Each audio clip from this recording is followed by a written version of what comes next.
Hi, I'm Magical, and in this video, I am going to be reacting to the Infographics Show's video called The Demon Core, 14 pounds of plutonium, which is the awesomest, I want to say sickest, but that doesn't sound like something that any black person should ever say. Um, this is the awesomest, that's not even a word, but it's the coolest title ever. And just like the title says, that's what happens in this video. It's all about plutonium, and I just love learning about radioactive tragedies. Like, the smile on my face when I talk about radioactive tragedy. All I need is some spirit fingers. Radioactive tragedy. It could be a musical. No, that was a really insensitive joke. Some people actually died. The date is August 1945, and deep in the United States' top-secret nuclear laboratory at Los Alamos, a 14-pound sphere of plutonium sits inside a lab, awaiting its insertion into the world's third wartime nuclear bomb. Okay, first of all, 14 pounds of plutonium. That's a lot of plutonium. Also, apparently, I just learned about this, but there was going to be a third bomb on Japan back during World War II. You know, they had the bomb in Hiroshima, and then they had the atomic bomb on Hiroshima, then another atomic bomb on Nagasaki, and they were going to have a third bomb. And that's what this plutonium was going to be used inside of. This plutonium, this giant 14-pound ball of plutonium was going to be used inside of this third bomb that never happened. They never detonated the third bomb because Japan finally surrendered after the second atomic bomb on Nagasaki. Which is, I mean, it's just very tragic. Yet it will no longer be needed, as after suffering dual atomic bombings and now facing an invasion fleet of 1 million Soviet soldiers, Japan has at last surrendered, bringing the Second World War to an end. Yeah. History teacher Magical here already told you all of that. Over 200,000 Japanese had died already to the 2 nuclear attacks at Hiroshima and Nagasaki, and many more would die in the months and years to come from the deadly radiation. The 14-pound sphere of plutonium was meant to be the heart of the third atomic bomb. Yeah, the radiation during the bombing of Japan in World War II was very, very disturbing to, like, hear accounts of. Like, I remember hearing things like about how the skin from people's bodies was like peeling off, like your whole arm skin becoming an inside out glove. Like, that's how bad it was for some people. And then, you know, lots of other people died from cancer because of all the radiation. It was just really, really tragic. But is no longer needed. Yet the beating heart of an atom bomb would still claim more human lives before being disassembled. Plutonium was first discovered on December 14, 1940 by a team of American researchers at the University of California in Berkeley. Can you imagine being the first person or the first team of people to discover plutonium? Like, get over here, guys! Look, I found this giant ball of stuff, and it's silver. And, oh, crap, I'm dead. Yeah. Next time, we have to be sure we wear a suit, guys, cause that whole team died. So, yep, gotta wear those suits. This stuff is dangerous.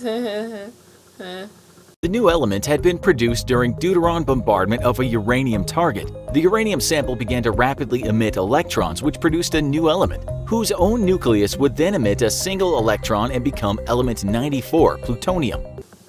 Damn, I wish I knew what deuteron bombardment was. I wish I had paid more attention in chemistry class. I don't think we learned about all that in high school. Jeez, that sounds complicated.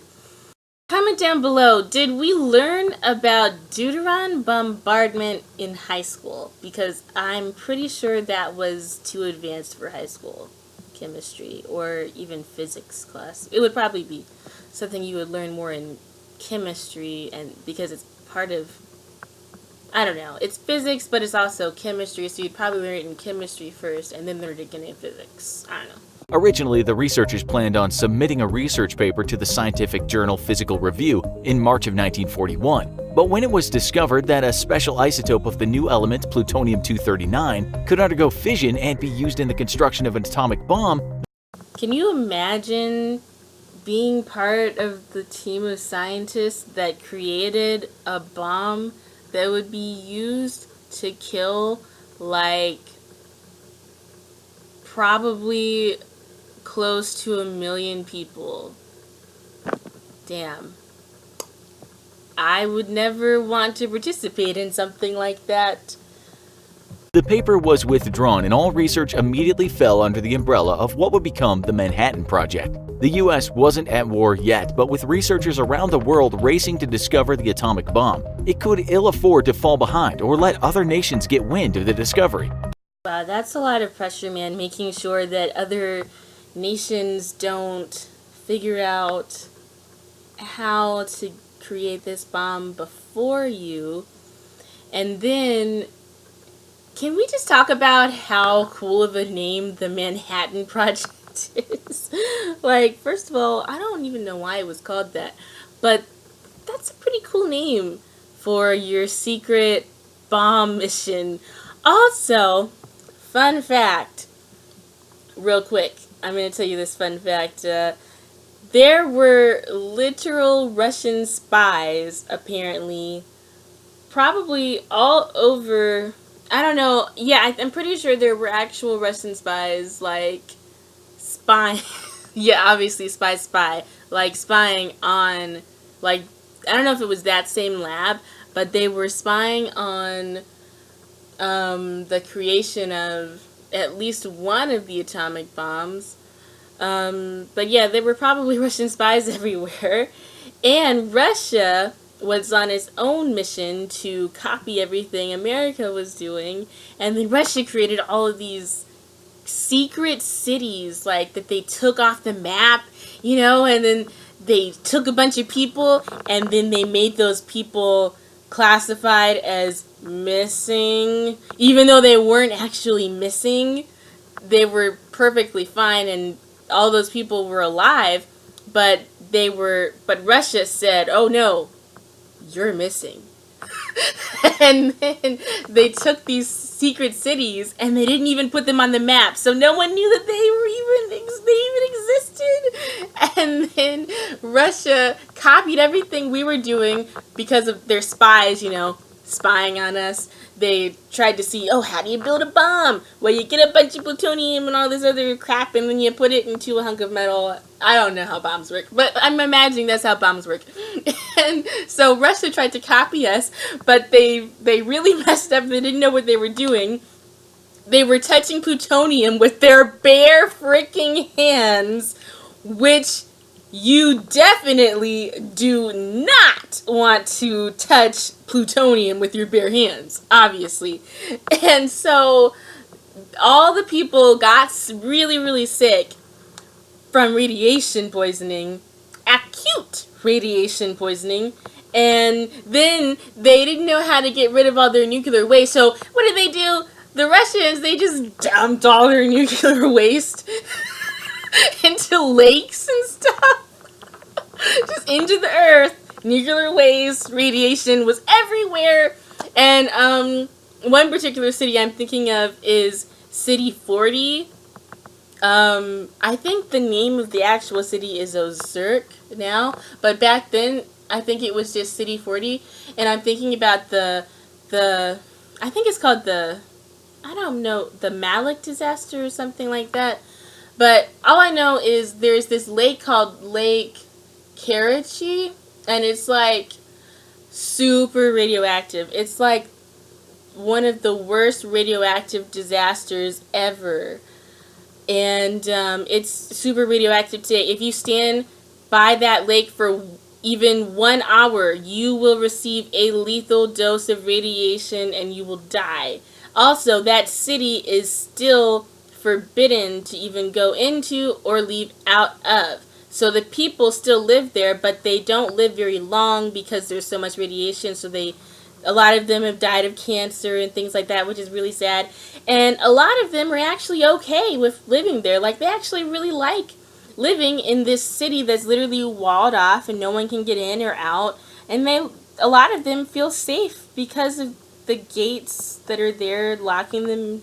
Well, they don't even see it. A lot of them don't see it as locking them in. A lot of them see it as locking them out. But I guess that's all they know. It's pretty sad. Yeah. Just a history lesson for you there. Plutonium would prove to be essential for the building of the first atomic bombs, but production of usable plutonium was slow, very slow. It wasn't until construction of a revolutionary new type of plutonium production reactor in 1943 that the new element began to be produced in quantities suitable for the building of an atomic bomb. I really like watching the animation of this show. I mean, it's really simplistic, but it's nice to have a visual. The door to a working nuclear weapon had at last been opened, and it would never be closed again. By summer of 1945, World War II was all but over, and it was thought that America would not need to deploy the newly developed and widely feared atomic bombs. Can you imagine being in the 1940s and hearing about an atomic bomb for the first time when you had no idea that such a thing could even happen? People must have been in shock back then about it. Yet by August, it was clear that Japan would not surrender. Its Bushido culture viewing the unconditional surrender demanded by the Allies as an unbearable disgrace. Never give up, guys. Never give up. They would rather go down fighting to a man, and with Japan's military leadership firmly in control of the civilian government, it seemed to all that a hugely bloody invasion of Japan would be needed in order to finally bring peace. Okay, Japan, if you don't want to surrender, that's it! That's it! That's it!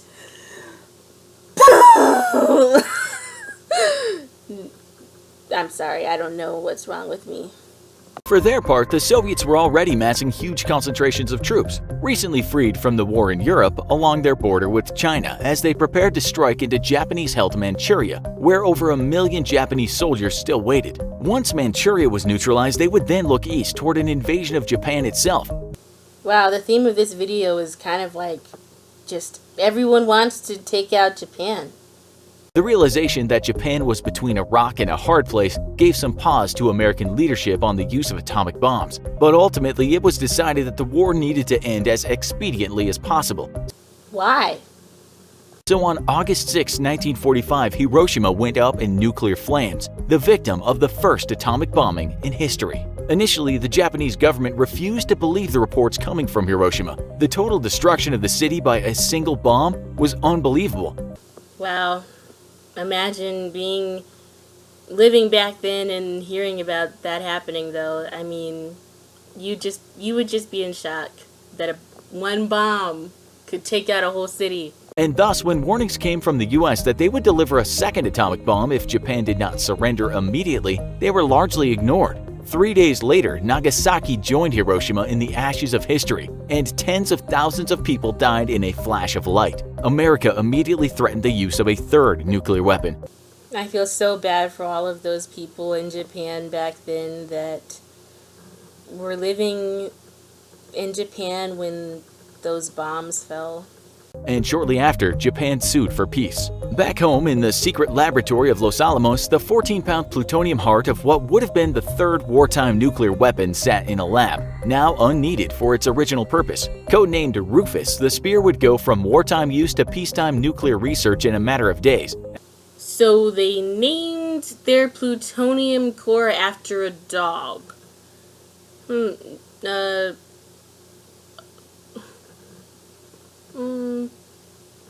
Noted.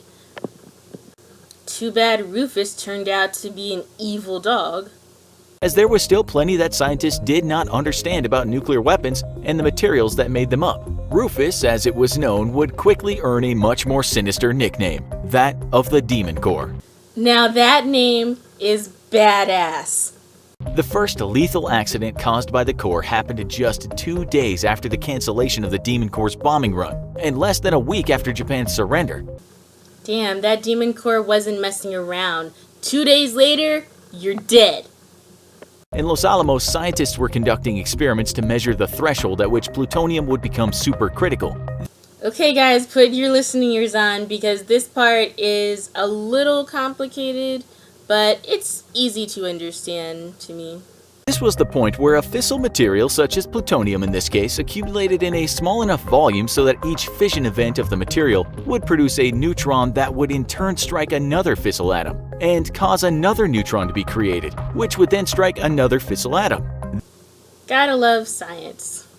This chain reaction is key to nuclear detonations, but without the very specific circumstances needed for an actual detonation, will instead result in the release of large amounts of radiation and extreme heating. That's not good. Anytime you have radiation and extreme heating together, that is extremely bad. These initial experiments to measure the criticality threshold of plutonium had a foreboding nickname, tickling the dragon's tail. Tickling the dragon's tail sounds like a sexual position. This was because the physicists knew that if they were not careful and awakened the terrible beast from its slumber, they were going to be severely burned. On the night of August 21st, 1945.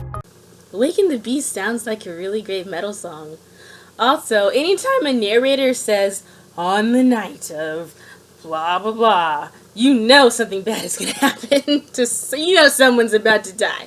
Physicist Harry Daghlian would do just that, and in turn, the dragon would claim his life. That night, Daghlian returned to his lab after dinner and began criticality experiments on the Demon Core alone, which was in clear breach of safety protocols. Why would you breach safety protocols when you are working with plutonium? That does not make any sense. The only person with Daghlian was a security guard seated a dozen feet away, but with no knowledge of physics himself, the guard's job was merely to ensure only authorized personnel entered the lab. As Daghlian worked, he surrounded the Demon Core with bricks made of tungsten carbide. Damn, I used to be a security guard, and if that guy was conducting this experiment behind me against safety protocol, I would be really pissed if I knew about it, but of course, that guard did not know about it, so that's really unfortunate. The core was constantly emitting neutrons, but with nothing to bounce them back, there was no risk of going supercritical. Anytime a narrator says there's no risk, there's a huge risk. The bricks of tungsten carbide, however, acted as a mirror of sorts, bouncing the shed neutrons back at the core, which would cause the reflected neutrons to knock other neutrons loose from the fissile plutonium. Each brick added around the sphere would slowly edge the entire material closer to a supercritical reaction. The term supercritical reaction just has me nervous. Like, ooh, criticality, critical reaction, that just sounds deadly. That just sounds like a really bad idea. With the reflective bricks built up around the core, his equipment warned him that if he added any more bricks to the wall surrounding the Demon Core, it would go supercritical. Thus, Daghlian began to remove one of the bricks away. The sleeping dragon had been prodded, and though briefly roused, it still slumbered. There comes a point in a man or woman's life where it's not too late to turn back. If you just stop right now, it'll be okay. But of course, fate for this young man did not favor him at all. As he moved the brick away though, he accidentally dropped the brick on top of the plutonium sphere, and in doing so immediately induced supercriticality. A flash of blue light and a wave of heat bathed the laboratory, and Doglian immediately snatched the brick away, stopping the chain reaction. Life really just hated that guy. Unfortunately, it was too late. The dragon had woken, and in the brief second it had been roused from its slumber, it had already delivered a lethal dose of radiation to Doglian. This is why I love learning about radiation. Radiation is absolutely, totally, completely terrifying. His hand, which initially felt tingly and numb, quickly became severely burned and then swelled up and blistered over. After weeks of severe pain and nausea, Doglian was dead and the Demon Core had achieved its first kill. Dying from radiation is extraordinarily painful, and you burn from the inside out, basically. And I just feel really bad for that guy. Also, the narrator said this was the first victim, so this does not bode well for the rest of the people who encountered this demon core. A year later, physicist Louis Slotin was demonstrating a similar criticality experiment to a group of researchers. The criticality experiments were crude, even for their time, and known to be extremely dangerous. Okay, so why in the world are they still doing all of these criticality experiments? Like, what is the point of doing this criticality experiment after you've already done it one time and you know the criticality point or whatever it's called? Why do you need to keep doing it when it's so dangerous and when that guy died? Like, why do you want to keep doing criticality experiments? What is the point? Does anyone who has a background in science know? Can you please answer this for me? Because I really want to know. Enrico Fermi himself had warned Slotin would be dead within a year if he continued conducting these dangerous experiments. On that fateful day, Slotin's demonstration was as crude as it was reckless. Instead of using tungsten carbide bricks to reflect the neutrons back at the core and achieve criticality, a beryllium dome had been created which could be fitted over the core. I really just do not get how anyone, especially a scientist, could ever possibly want to be reckless around a plutonium core. Especially a 14 freaking pound plutonium core called the Demon Core. That when you awaken, it is like awakening a sleeping dragon. And it's also nicknamed Rufus, which is kind of a weird combination. Slotin began to lower the dome over the sphere, the neutrons fired off by the Demon Core bouncing back at it and feeding the nuclear chain reaction. Slotin knew that in order to prevent the mass from going critical, though, he would need to maintain just a small gap at the bottom and not lower the beryllium dome entirely. Ah, shit. Here we go again. This would allow just enough neutrons to escape. Thus, Slotin used a screwdriver to prop up the dome from the bottom and ensure it would not cover the core completely. A screwdriver? A freaking screwdriver? Are you serious right now? Do you realize that you are standing next to 14 pounds of pure death in a core called the Demon Core? What is wrong with you? Scientist Raymer Schreiber turned from the experiment to see to other matters, ignoring what had become a routine demonstration by now. As he turned away from Slotin, though, the entire room was filled with a blue flash and a wave of heat. The screwdriver Slotin was using to prop up the beryllium dome had slipped, encasing the core completely and letting it go supercritical. History is really repeating itself here. Also, I wonder if that other scientist, Schreiber, who turned away was the supervisor of Slotin, or whatever his name was, the guy that was doing the demonstration of the experiment. Because if he was his supervisor, he should have kept a closer eye on him, and he should not have let him use a screwdriver. I mean, really, a screwdriver. Slotin immediately flipped the dome off, but just like Doglin before him, it was too late. Everyone in the room received a massive dose of radiation, but Slotin, being so close to the demon core, received a fatal dose. Slotin was rushed to the hospital where he went through bouts of nausea and vomiting and then seemed to recover. Oh yay! He recovered! However, within days, he began to lose weight and experience severe abdominal pain. Slowly, he began exhibiting signs of mental confusion as his body literally began to break down from the inside out. To make matters worse, his insides had suffered what doctors called a three-dimensional sunburn. Ooh, that sounds really painful. I mean, when I go out in the sun for too much time, I guess that's just a one-dimensional sunburn. But damn, what the hell is a three-dimensional sunburn? I don't even think I want to know what that is. That sounds like literally being in hell. That sounds like literally being in hell and burning in hellfire. As the flash of radiation severely burned Slotin's body, in parts down to the bone.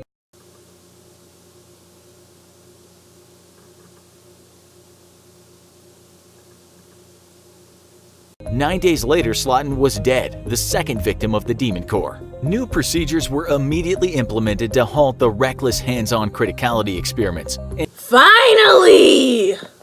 And new rules force scientists to use remotely controlled machinery from a distance of hundreds of meters. The demon core, which was initially slated to be used in Operation Crossroads, the nuclear tests set to begin a month later at Bikini Atoll, was instead melted down and reintegrated into the US nuclear stockpile. I guess they realized that the demon core was cursed, and they were like, well, we are not going to ever use that plutonium ever again for anything. Built for massive destruction, the demon core was once more cheated its ultimate destiny, but it had already gotten its revenge in the deaths of two brilliant scientists. Why do you think scientists didn't take better safety measures after Doglin's death? Let us know in the comments, and as always, if you enjoyed this video, don't forget to like, share, and subscribe for more great content. I do not have any clue why these scientists were so reckless, especially after the first guy died. Then the next guy, why did the next guy not learn his lesson from the first guy's death, that he needs to be more careful with this plutonium and not just use a screwdriver? Why are scientists so reckless? It seems like throughout the history of nuclear physics and radiation use, it seems like scientists have been extraordinarily reckless with radioactive materials throughout the short history of the use of radioactive materials in bombs and in nuclear plants. So why is it that it took all of these scientists so much time to learn their lesson, which is to just be careful around plutonium and radioactive materials? Just be careful around super dangerous stuff like that. That is the end of my video. Please subscribe to me. My name is Magical. If you like this video, like it. Share this video with your friends and family if you liked it. And thank you so much for watching. I'm going to make more infographics reaction videos. There's a lot of infographics videos out there that I can react to, so let me know which ones you want me to react to next, and leave me a comment please about what you thought of this video of mine, and tell me what you thought of this infographics video as well.